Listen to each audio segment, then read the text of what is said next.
अल्लाहुम्मा सल्ली अला मुहम्मदिन नबील उम्मी वाला आलिही वसल्लिम तस्लीमन दाइमन अबदन अबदा। मुझे महबूब मुहम्मद के डिठो जन कवारे आशिक रसूल डाटा जो सुभान अल्लाह। मुझे महबूब मुहम्मद के डिठो जन कवारे तड़पंदो सोई सजन लय तो उम्र सारी आ।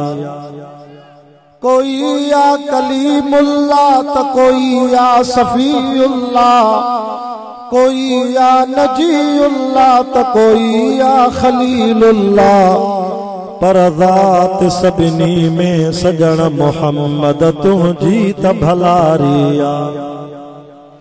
मुझे महबूब जे मुल्क मदीने जगड़ो मां दुआ तो क्या जेको सुभान अल्लाह करे अल्लाह उनके हिन साल मदीने की ज़ियारत कराए। मुझे महबूब जे मुल्क मदीने जगड़ो मट न आबियो मुल्क तोड़े दुनिया तसारिया। अल्हम्दुलिल्लाह आज 15 अक्टूबर सन 2022 मुताबिक 18 रबीउल अव्वल सन 1444 हिजरी शंछर जे दिहाड़े मदरसा कासिमुल उलूम हमादिया गोट सोबो खान चांग जे हिन सालियाना इमामुल अंबिया कॉन्फ्रेंस में हजरत मौलाना साईं अब्दुल अलीम भांगरो साहब हाजी मोहम्मद कासिम चांग साहब जन जे बार बार रब्ते सां अवां जुमलाए जमात जे सदते हर साल जिया इन बाबरकत महफिल में अल्लाह ताला तांजी ज़ियारत भी नसीब कराई आ ए मिठड़ो कुरान बुधाइण जी रब साईं सआदत भी नसीब कराई आ। मुखां अग में हजरत मौलाना मुफ्ती अब्दुल रहीम पठान साहब तमाम बेहतरीन बयान फरमायो ऐं मुखां बाद भी काफी उलमा जा बयान थींदा। इंशाअल्लाह शाम ताईं जलसो जारी रहंदो। मौलाना तव्हां के बुधायो त रबीउल अव्वल में साईं जी विलादत थी आ, पर दोस्तों इहा गाल भी याद रखो त रबीउल अव्वल जे महीने में रुगो विलादत नाए थी, पर अल्लाह पंहिंजे महबूब मुस्तफा करीम जे लाइ रिसालत जी चूंड कई। रब सोने को रिसालत जो इजहार भी हिन रबीउल अव्वल जे महीने में करायो। हालांकि मुझो महबूब साईं त अव्वल भी नबी आ त आखिर भी नबी आ। फरमाई त अञा आदम अलैहिस्सलातु वस्सलाम जो जिस्म मुबारक को न ठयो हो मां उन महिल भी नबी हुयो।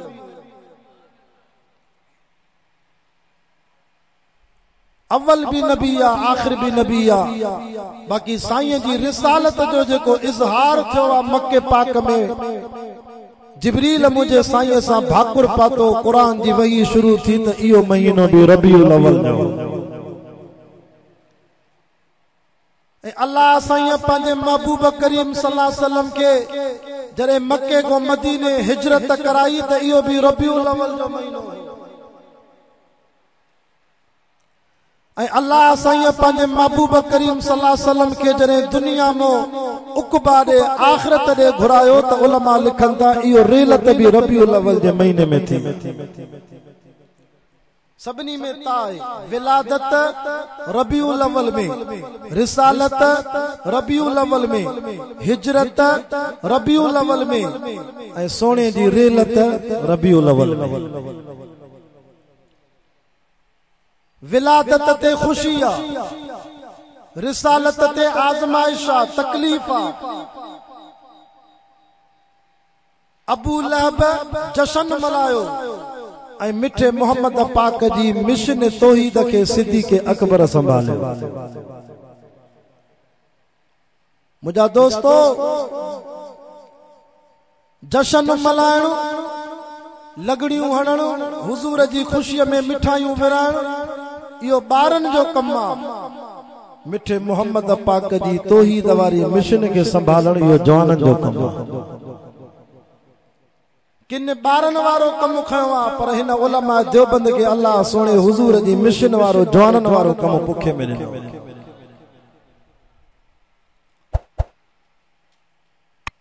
जंहिं विलादत ते जश्न मल्हायो अबू लहब, उनखे त कलमो ई नसीब न थियो। ख़बर पयसि बानी आई, आका मुबारक हुजई, यतीम भाइटो जायो थी।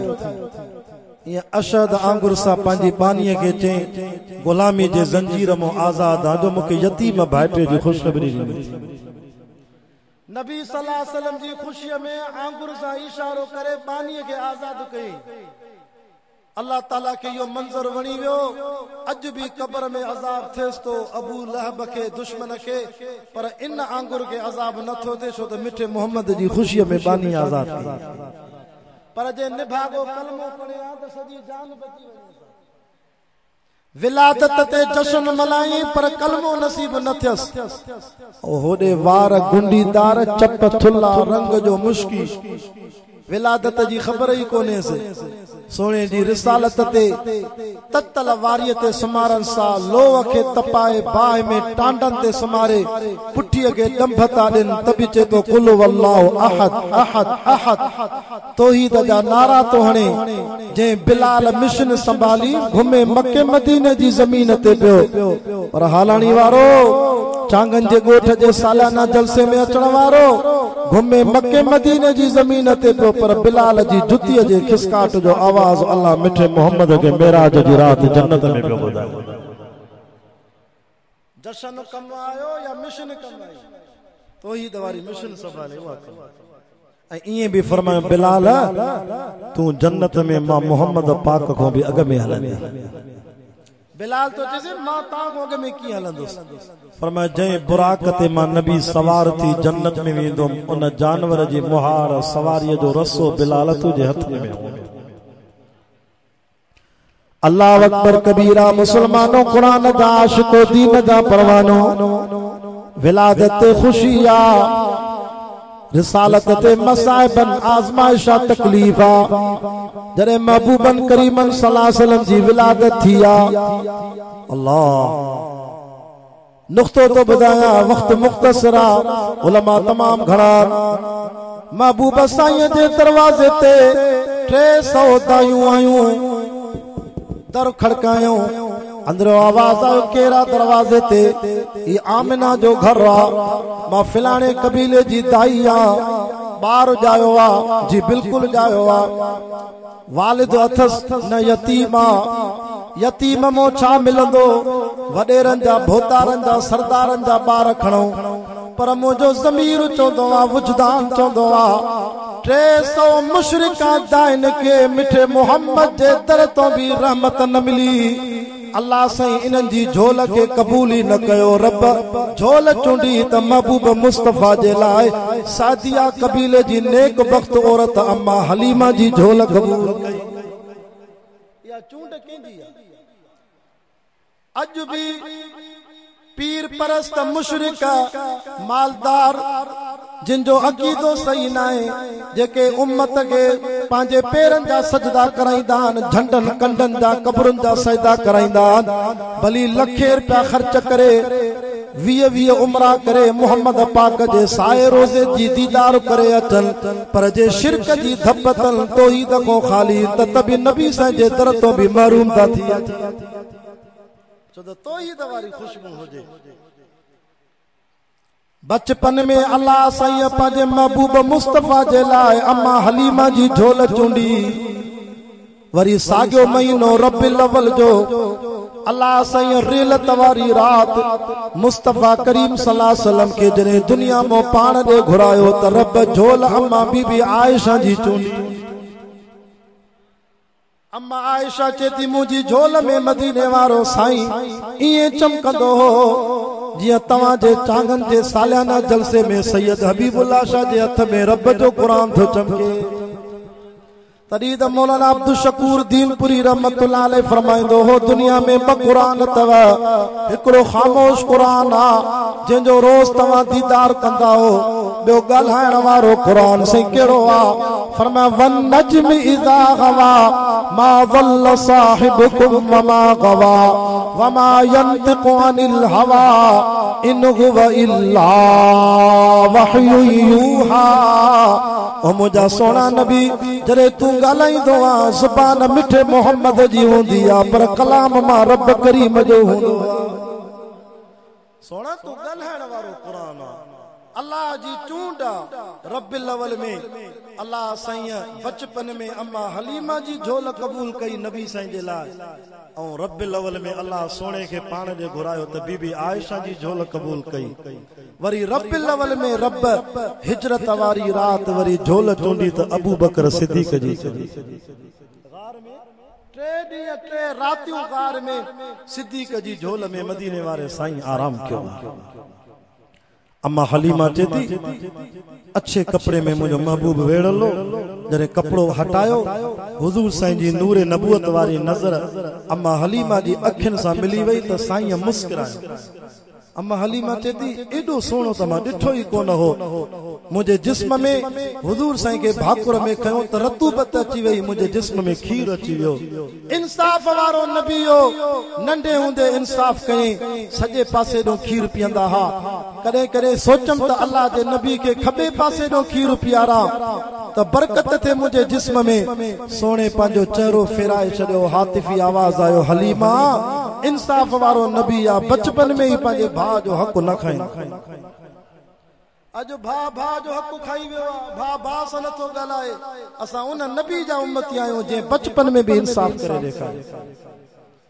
अम्मा हलीमा सोने के पंहिंजी झोल में खणी ॾाचीअ ते वेठी त ॾाची हलण खां जवाब ॾाची उथे नथी धक हणनि था पर हातिफी आवाज़ था अचनि हलीमा मुंहिंजो सोणो आयो त आख़िर में आ पर वेहंदो सभिनी खां अॻ में आ। मेराज जी रात भी 1.25 लाख नबी मौजूद आ। रब चयो नबियो आयो सभिनी को आखिर में आ पर मुझो मोहम्मद बीहंदो सभिनी को मुसल्ले ते अग में छो त मीसाक में ता को वायदो वतो व इज़ अखज़ल्लाहु मीसाक़न नबिय्यीन लमा आतैतुकुम मिन किताबिन व हिकमा थुम्मा जाअकुम रसूलुम मुसद्दिक़न लिमा मअकुम लतुमिनुन बिही वला तंसुरुन। नबी साईं के अम्मा हलीमा अग में खणी वेठी ॾाची हली एडी स्पीड में हली जो अगन सवारन के भी मारे वई दायूं रणियूं करे चवन थियो हलीमा आई त आखिर में पर वने सभिनी को अग में थी मक्के में सवारी मटाए आईया। अम्मा जदी नाना काबे जे रब जो कसम सवारी सागिया पर सवार न दिलबर मोहम्मद थी खयो अचा।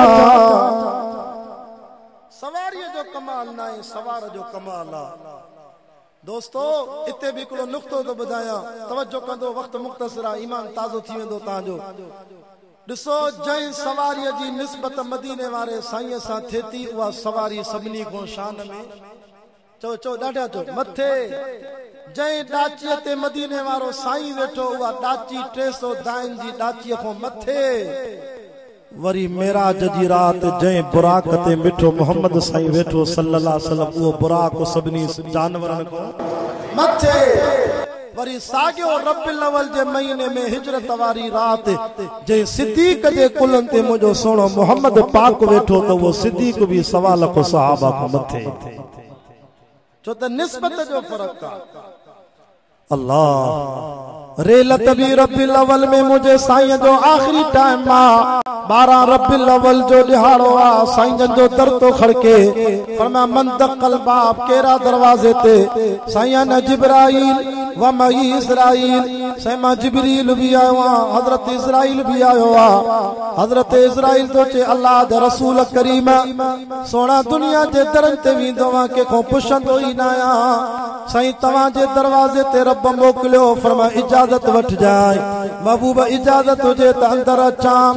सोना दुनिया में रहण चाहो भी ताजी मर्जी जे रब सां मुलाकात कयो भी तवां जी मर्जी। बुधो मुसलमानो तवां सा नबी जी सुन्नत के ज़बह कयो से असा के नबी जो तरीक़ो न तो वणे पर वफादार नबी असा सा आखिर में भी वफा कई फरमायो जिब्रील मां की दुनिया छड़िया मुझी उम्मत जो छा थींदो मुझी उम्मत जो छा थींदो जिब्रील मथे वयो या अल्लाह महबूब सल्लल्लाहु अलैहि वसल्लम ता चवन मुझी उम्मत अल्लाह फरमायो जिब्रील मुझे सोने के दिल जाए दे चवेस तवज़ुहा वल्लैल इज़ा सजा मा वद्दअक रब्बुक वमा क़ला वलल आखिरतु खैरुल लक मिनल ऊला सोना घबराए न सोना सजी दुनिया मा रब के राज़ी कंदी आ साईं मोहम्मद कासिम साहब जी दावत ते ता जलसे ते आया हो हथ मथे करे बुधायो ता के राज़ी करण आया हो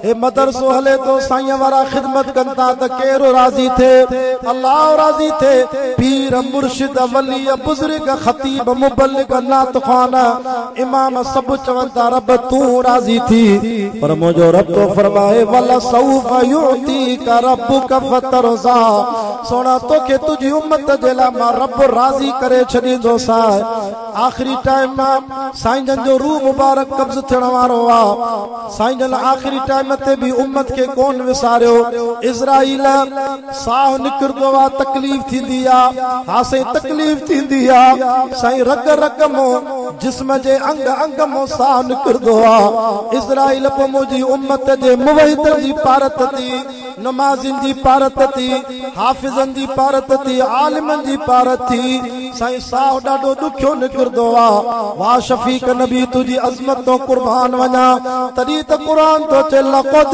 जाअकुम रसूलुम मिन अनफुसिकुम अज़ीज़ुन अलैहि मा अनित्तुम हरीसुन अलैकुम बिल मुमिनीना रऊफुर रहीम जेके कुरान वणे बैत मथे करे जो सुभान अल्लाह ओ मुझा शफीक नबी तुझी अज़मत तो कुर्बान वना इज़राइल मुझी उम्मतन के जेका मुवहिदन के सा कटण जी तकलीफ देनी थी अज मां मुहम्मदुर रसूल के दई छड मां बर्दाश्त करण जे ला तैयार आ मुझी उम्मत के नदी अल्लाहु अकबर असा हुजूर असा बेवफाई कैसे पर सोने आखिरी टाइम ते भी असा सा बेवफाई न कई अम्मा साइण जी फरमाए बीबी आयशा रज़ी अल्लाह अन्हा साईं जन दुनिया में वजन पिया जुबान में आखिरी लफ्ज साईं जन जा ही निकता हुजूर सल्लल्लाहु अलैहि वसल्लम जी वसियत तो बुधाया आखिरी वसियत साईं जन फरमाए ओ मुझी उम्मत मां वना वतो अस्सलात अस्सलात अस्सलात नमाज जी पारत हो क्या नमाज जी पारत हो क्या मुझी उम्मत मां वना वतो नमाज जी पारत हो क्या वमा मलकत ऐमानुकुम नौकरन ते सख्ती न कजो मुलाजिमन ते सख्ती न कजो नमाज मोमिन जो मेराज तव नमाज जे सदके अल्लाह जो कुर्ब मिलंदव छो त 5 वक्त नमाज फर्ज़ा ऐं 5 वक्तन में जेके फर्ज़न बरकाता सुबह जो फर्ज 4 बेपारी जो फर्ज 4 ट्रेपारी वरी 4 इशा 3 मगरिब टोटल हिसाब कर त 17 रकाता फर्ज़न ता असा जे मथा अल्लाह फरमायो सोना मेराज जी रात भी मां तो के 7 आसमानन जो सैर करायो जन्नत में 8 शैन जो सैर कराए दीदार करायो 7 8 15 एक अर्श जो दीदार करायो कुर्सी जो सैर करे दीदार करायो त तू जो उम्मती भी 17 रकाता फर्ज जमीन ते पढ़ंदो जणो अल्लाह जी रब जी दरगाह में रूहानी तौर रोज मेराज कंदो रोज सैर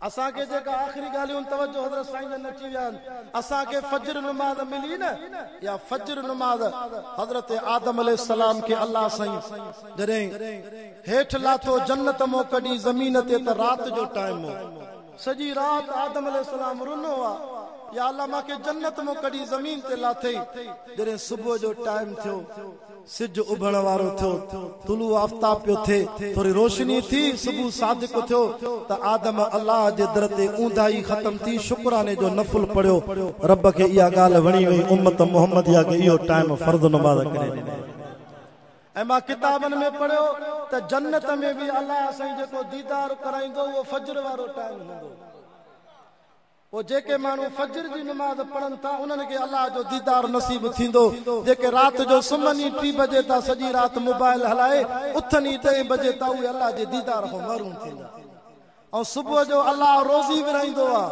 अम्मा फातिमा रात जो इबादत करे सुम्ही पई। सुबह जो टाइम अल्लाह जो रसूल घर में आया, फातिमा तू सुम्ही पई आ, मुझो रब रोज़ी थो विराए। साईं मां नमाज पढ़ी सुम्ही आ न फातिमा, इशराक जे टाइम ते वेही अल्लाह खे याद कर त जे रब रोज़ी विराए त तोखे भी हिस्सो मिले।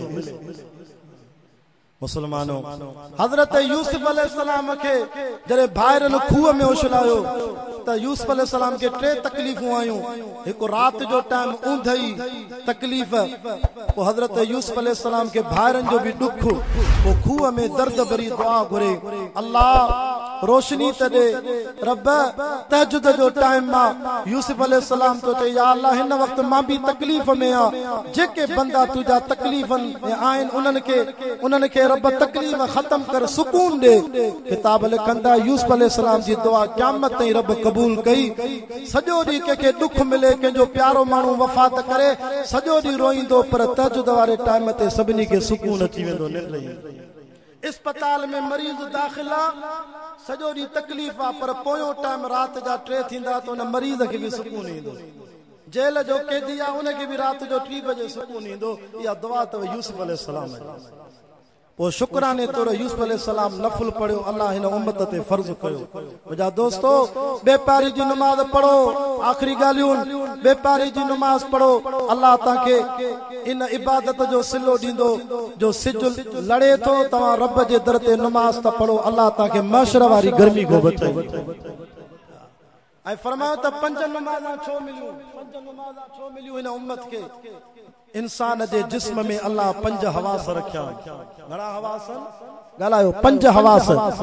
अखियुनि सां ॾिसण जो हवास, कननि सां ॿुधण जो हवास, नक सां सिंगण जो हवास, ज़ुबान सां चखण जो हवास, टच करण सां, हथ लाइण सां छुहण जो हवास। ये 5 हवास अल्लाह नेमतूं ॾिनियूं। इन्हनि जो शुक्रियो अदा करण जे लाइ 5 वक्त नमाज पढ़ त मां रब राज़ी थी वेंदुसि। इहे भी उलमा लिखियो आहे त 5 नेमतूं अल्लाह इंसान खे ॾिनियूं। घर ऐं घरवारी, घर ऐं घरवारी 2, ऐं 3 जग फरमाए 3 हिकु घर, ॿियो घरवारी, 3 खाधो ऐं 4 पाणी। ये नेमतूं अथव अल्लाह असांजूं। 5 लिबास। इन 5 नेमतुनि जो हक़ तॾहिं अदा थींदो जॾहिं 5 वक्त नमाज़ पढ़ंदे रब जे दर ते शुक्रियो अदा थींदो। पढ़ंदो इंशाअल्लाह। ऐं आखिरी इहा ॻाल्हि बि ॿुधी वञो त 5 वॾा इम्तिहान अथव। हिकु मौत वक्त भी इम्तिहान आहे, सकरात में ॾुखिया बि थींदी आहे, पर मैं नमाज़ पढ़ंदे त सकरात सोली थींदी। वरी ॿियो इम्तिहान कब्र में थी, कब्र में मलाइका सवाल जवाब कंदई। जे नमाज़ी हूंदे त कब्र में सवालनि जवाबनि में रब जे तरफ़ों आसानी थींदी। ऐं 3 ॾुखियो वक्त थी महशर जो मैदान। पोइ जे 5 वक्त नमाज हूंदे ई 5 वक्त वज़ू कंदे त मदीने वारो साईं हथ पकड़े सुञाणे जन्नत में वठी वेंदे। ऐं 4थो वक्त थी पुलसरात। या भी ॾुखी घड़ी थी, 19 कुंडियूं थी जहन्नम जूं, छिके जहन्नम में न के रही। जे नमाज़ी हूंदे त इंशाअल्लाह पुलसरात तो भी बिजली वांगुर पार करे वेंदे। ऐं 5 वक्त ॾुखियो थी सिराते मीज़ान, जिते ताराज़ी तौर भी मुंहिंजा नबी, उते भी तुझे नमाज़नि सां मां अल्लाह जी भलाई थींदी। इहे 5 वक्त ॾुखिया इंशाअल्लाह नमाज जी बरकत सां हल थी वेंदा। अमल कंदो इंशाअल्लाह। जिंदगी रही त वरी सुभाणे मशवरी साहिबान जो जेको प्रोग्राम आहे उन में तफ़सीली मुलाक़ात कंदासीं। हज़रत साईं जन अची विया आहिनि, अल्लाह मुंहिंजे कलमात खे क़बूल फरमाए। हाजी इमदादुल्लाह जो शागिर्द आहे, उज़ैर अहमद अबड़ो, 5 सालनि खां मुंहिंजो हमसफ़र साथी आहे। मौला मोहम्मद ईसा साहब जी इजाज़त सां मुख़्तसर हिकिड़ो मौलूद चवंदो, पोइ हज़रत साईं जो बयान थींदो। दुरूद शरीफ़ पढ़ो तव्हांखे ॿुधाए।